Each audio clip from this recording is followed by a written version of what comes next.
हाय आएगा। Guys, welcome to Pakistani father and son reaction में। उम्मीद करता हूं आप सब खैरियत से होंगे, जाओगे, खुश होंगे, आबाद यार बांग्लादेश में एनर्जी क्राइसिस शुरू हो गया और भारत ने भाई साहब एनर्जी क्राइसिस को पूरा करने के लिए बहुत बड़ी मदद बांग्लादेश में भी भेज दी है। बांग्लादेश में? श्रीलंका के बाद भारत का नंबर आ गया। ये देखो यार, बांग्लादेश का ना, चलो वाच करते हैं यार। वाह। ये देखो यार, जो भी दुश्मन है, जो भी है, इंडिया सबकी मदद कर रहा है। वो देखो यार, ना भाई साहब, देखो ना, वाच पीछे हट ही नहीं रहे। कौन करते स्टार्ट। इस समय भारत का पड़ोसी देश बांग्लादेश भी गंभीर ईंधन संकट का सामना कर रहा है और ऐसे मुश्किल हालात में बांग्लादेश की मदद के लिए भारत ने आगे बढ़कर कदम उठाया है। दरअसल खबर सामने आई है कि भारत ने बांग्लादेश को 5000 टन डीजल की अतिरिक्त आपूर्ति भेजी है। इसके साथ ही हाल के दिनों में भारत से बांग्लादेश को कुल 15,000 टन डीजल पहुंचाया जा चुका है। यही कहेंगे कि जी भारत ने ऐसा कर दिया और भारत ने वैसा कर दिया। ये वाली कहानियां जो हमारे यहाँ चलाई जाती हैं, यकीनन अब इनको कोई खरीद नहीं रहा। इससे पहले भी आपने देखा कि जो कुछ बांग्लादेश के प्राइम मिनिस्टर ने अपने ट्विटर पे लिख दिया, एक तो पता नहीं लोगों को क्या है, इतनी पुरानी बात हो गई, छोड़ दीजिए। माना कि हमारे 93,000 सोल्जर्स जो हैं उन्होंने हथियार डाल दिए थे। ऑब्वियसली फ्रेंड्स इन इंडिया तो बहुत खुश हैं कि जनाब पाकिस्तान की इस वक्त डिप्लोमेटिक हो रही थी, बड़ी के जी रेलिवेंस है, ये है वो है, और देखें कि ये जनाब देखें उन्होंने छक्का मार दिया। ये बदमाश पैसे बना रहे हैं स्टॉक मार्केट पे। मैं सुना कि 580 मिलियन डॉलर की ऑयल फ्यूचर्स का ट्रेडिंग हुआ था। यानी किसी ने तेल बेचा है 580 मिलियन डॉलर का, और फिर ट्रंप ने कह दिया कि मैं 5 दिन तक हमला नहीं करूंगा, और तेल की कीमत 106 से 96 हो गई है। माना पाकिस्तान ने गलतियां की, माना ये सब कुछ हुआ था, लेकिन अब बार बार कहकर आप क्या समझ रहे हैं कि यहाँ पे जो लोग बैठे हैं उन्हें कोई शर्म आएगी? जिनकी पॉलिसीज की वजह से आज भी पाकिस्तान की बुरी हालत है, क्या उन्हें कोई अकल आएगी? तो नहीं थी। जिस वक्त अकल बट रही थी पाकिस्तानी उस वक्त आटे की लाइन में लगे। मुझे ऐसा लगता है, मुझे कई लोग पूछते हैं कि जिस वक्त अकल बट रही थी आप लोग कहाँ थे? हम शायद आटे की लाइन में होंगे या ऐसे ही कुछ हो रहा होगा। की लाइन में होंगे। बिल्कुल। अब हमारी जो पार्टनरशिप है बांग्लादेश के साथ, मैं आपको बात बताऊं, इसको बहुत केयरफुली देखने की जरूरत है। ठीक है, ये ऐसे नहीं है कि इसको हम आप ऐसे ही कर लेंगे। बिल्कुल ऐसा ही है। नमस्ते दोस्तों, जियोपॉलिटिक्स की दुनिया से एक ऐसी खबर आ रही है जिसने साउथ के पावर बैलेंस को एक बहुत नया मोड़ दे दिया है। जहां पूरी दुनिया मिडल ईस्ट में जारी युद्ध और सप्लाई चेन डिसरप्शन से परेशान है, वहीं भारत ने एक ऐसा कदम उठाया है जिसकी चर्चा अब हर जगह हो रही है। हम बात कर रहे हैं हमारे पड़ोसी देश बांग्लादेश की। दोस्तों, बांग्लादेश इस वक्त एक गंभीर एनर्जी क्राइसिस यानी ईंधन के संकट से गुजर रहा है। हालात इतने खराब हैं कि वहां का बिजली उत्पादन और ट्रांसपोर्ट सिस्टम ठप होने की कगार पर है। लेकिन ऐसे नाजुक मोड़ पर इंडिया ने अचानक बांग्लादेश को 5000 टन डीजल की एक्स्ट्रा सप्लाई भेजकर सभी को चौंका दिया है। सिर्फ इतना ही नहीं, अगर हम पिछले कुछ दिनों का डेटा देखें तो Bharat total 15,000 tonne diesel Bangladesh तक पहुंचा चुका है। ये पूरी सप्लाई असम की नौमलीगढ़ रिफाइनरी से निकलकर इंडिया बांग्लादेश फ्रेंडशिप पाइपलाइन के जरिए सीधा बांग्लादेश के परबातीपुर डिपो तक पहुंचाई जा रही है। ये वही पाइपलाइन है जिसका उद्घाटन दोनों देशों ने मिलकर एक बड़े विजन के साथ किया था। लेकिन सवाल ये है कि इतनी जल्दी इतनी बड़ी सप्लाई अचानक क्यों? क्या ये सिर्फ पड़ोसी होने का फर्ज है या इसके पीछे कोई गहरा डिप्लोमेटिक मैसेज छुपा है? क्योंकि 2024 के पॉलिटिकल अपहेवल के बाद इंडिया और बांग्लादेश के रिश्ते थोड़े से ठंडे पड़ गए थे।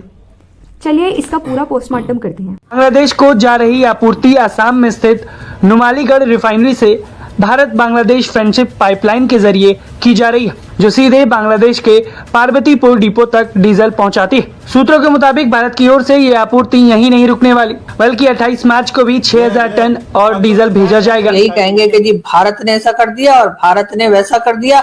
ये वाली कहानियां जो हमारे यहाँ चलाई जाती हैं, यकीनन अब इनको कोई खरीद नहीं रहा। इससे पहले भी आपने देखा कि जो कुछ बांग्लादेश के प्राइम मिनिस्टर ने अपने ट्विटर पे लिख दिया, एक तो पता नहीं लोगों को क्या है, इतनी पुरानी बात हो गई, छोड़ दीजिए। माना कि हमारे 93,000 सोल्जर्स जो हैं उन्होंने हथियार डाल दिए थे, माना पाकिस्तान ने गलतियां की, माना ये सब कुछ हुआ था, लेकिन अब बार बार कहकर आप क्या समझ रहे हैं कि यहाँ पे जो लोग बैठे हैं उन्हें कोई शर्म आएगी? जिनकी पॉलिसीज की वजह से आज भी पाकिस्तान की बुरी हालत है, क्या उन्हें कोई अकल आएगी? तो नहीं थी। जिस वक्त अकल बट रही थी पाकिस्तानी उस वक्त आटे की लाइन में लगे। मुझे ऐसा लगता है, मुझे कई लोग पूछते हैं कि जिस वक्त अकल बट रही थी आप लोग कहाँ थे? हम शायद आटे की लाइन में होंगे या ऐसे ही कुछ हो रहा होगा। खैर, अब आटे की लाइन तो क्या, अब तो फ्यूल के लिए भी लाइन है, अब तो हर तरफ लाइनें ही लाइनें नजर आ रही हैं पाकिस्तान में। और गवर्नमेंट कह रही है कि जी सब एकदम भला चंगा है, और ऊपर से एहसान पे एहसान जताए चले जा रहे हैं कि जी तमाम फैसले जो हैं वो पाकिस्तान से होंगे। यानी कि अब जो कुछ लड़ाई झगड़ा चल रहा है ईरान, इजराइल और यूएस का, तो उसका फैसला भी पाकिस्तान से होगा। अभी हम इसी उसमें है कि जी अभी देखिएगा आप अमेरिका से क्या बड़ी बड़ी पर्सनालिटीज और कौन कौन से उनके पॉलिटिशियंस और उनके ऑफिशियल्स जो है वो पाकिस्तान आएंगे। उसके बाद ईरान से भी आएंगे, तो क्या इजराइल से भी आएंगे? इजराइल से तो वैसे ही हमारा 36 का आंकड़ा रहता है। हमने तो अपने पासपोर्ट तक में लिख दिया है कि आप सारी दुनिया में जा सकते हैं लेकिन आप इजराइल नहीं जा सकते। और जिस वक्त ये खबर नेतन्याहू को पता लगी तो आप यकीन करें, मैंने सुना है नेतन्याहू बहुत रोए थे और 2 दिन उन्होंने खाना भी नहीं खाया था।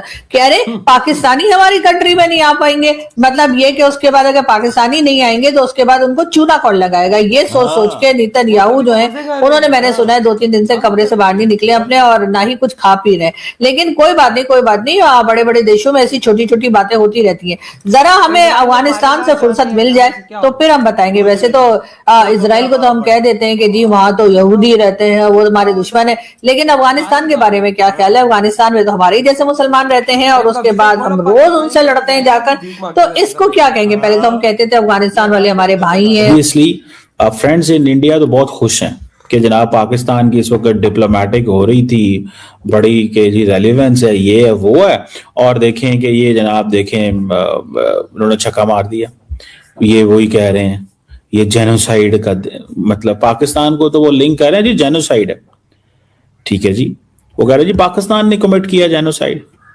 बिल्कुल यार, देख श्रीलंका की मदद की, फिर बांग्लादेश की भी इंडिया ने मदद कर दी। देखो 15,000 टन डीजल भाई साहब भारत ने कोई ट्रेन में मुंह से लोड कहना करा आसान है वो यार, 15,000 टन डीजल मुंह से कहना आसान है। वो भी ऐसा मदद, हाँ। ये नहीं कि वो पैसों की, हाँ, अंदाजा लगा लो, समझो भारत ने दान दिया है उनको। हाँ। ये देखो, ये होता है कि एक सच्चा और बड़ा देश ओ जिसको यार, मुश्किल टाइम पे मदद करे। देखो हम पाकिस्तानियों ने भारत को बहुत तंग किया, जिसकी वजह से भारत हमारी तरफ देखता भी नहीं है। देखो एक तरफ बात उनकी ठीक है, मुंबई अटैक्स हुए, उधर बड़े ऐसे मामलात हुए जिनका लिंक यहाँ से यहाँ के गंदी नाली की कीड़ों के साथ मिलता है। उन्होंने तो हमारे भाई देश को साहब- भी गंदा किया और इंडिया को भी गंदा किया। तो भाई वो चीजें थी, वाकई में थी, इंडिया में बोलता था, लेकिन वही बात इधर से कोई एक्शन शायद नहीं लिए गए, तो भाई वो उससे रिलेशंस और खराब हुए। बिल्कुल बिल्कुल। आज भारत हमारी तरफ देखता नहीं, अगर नहीं तो ये क्राइसिस चल रहे हैं इस दुनिया के, भारत पाकिस्तान की मदद ना करता। यार पाकिस्तानी, तुम छोटी सी बात सोचो, बांग्लादेश की मदद हो रही है, श्रीलंका, नेपाल, भूटान, तो तुम्हें छोटी सी खबर सुनने में ना आती कि भारत ने ये चीज पाकिस्तान भेजी है यार। बिल्कुल, क्यों ना होता यार, वजह वो इंडिया तो पहले इंडिया वो हमारी तो हाँ पहले हमारी मदद करता तो पीछे किसकी, और क्योंकि- जब हमारे करतूत अच्छे होते तो भाई, क्योंकि हम लोग और वो लोग आपे में जनता एक जबान, एक सब कुछ भाई, सब कुछ एक है, बड़े करीब होते हैं। लेकिन हमने अपने रिलेशंस को भाई साहब ऐसा गंदा किया पाकिस्तानियों ने कि मैं क्या बताऊं यार। वजह एक बात बताऊं, दिल की बात, मेरा दिल बड़ा दुखता है कि हमारे तलकात इंडिया से ठीक नहीं है। अगर ठीक होते तो बड़ा मजा आता यार भाई, बड़ा यार मजा। देखो गलती हर तरफ से होती है। शायद देखो, मैं एक सच्ची, हमसे 100% हुई होगी या 99%, 1% शायद भारत की तरफ से कुछ हुआ। ये भारत की तरफ से क्या होना है यार, कुछ भी नहीं। भारत यही बोलता है कि देखो, भारत की बात मैं सीधी सी बोलता हूँ, भारत कहते हैं कश्मीर का मुद्दा सॉल्व करो, आतंकवाद को खत्म करो, हम तुम्हारे साथ बैठ के सारी बात करने को बिल्कुल। तैयार। एक और बात बताऊं, इंडिया ने किसी देश पे हमला पहले नहीं किया, उसकी ये पॉलिसी हमने रही जो है। 3-4 युद्ध लड़े हैं, हमने ही भारत पे ही हाँ, हमला उन्होंने किया है। पहल कभी नहीं की, उनकी पॉलिसी ये है, ये फर्स्ट पॉलिसी। ये हमारे बड़े बड़े आर्मी हेड्स ने ये बात की कि पहले हमने भारत पे हाँ। 3-4 युद्धों में किए, बिल्कुल तो भाई भारत ने नहीं किए, वो एक अलग चीज है। बिल्कुल बिल्कुल। आप देख जो लें। इस बार हुआ था हाँ। वो भी अटैक, वो भी भाई साहब भारत ने पाकिस्तान की सेना या पाकिस्तान की किसी डिफेंस पे नहीं किया था। भारत ने यहाँ पर मतलब के अड्डे उड़ाए थे, बिल्कुल, जो उनको शक था कि यहाँ पे शायद आतंकवादी रह रहे हैं, तो बिल्कुल। भारत ने वो उड़ाए। बार वजह इंडिया का दिल देख, इंडिया का दिल बहुत बड़ा है।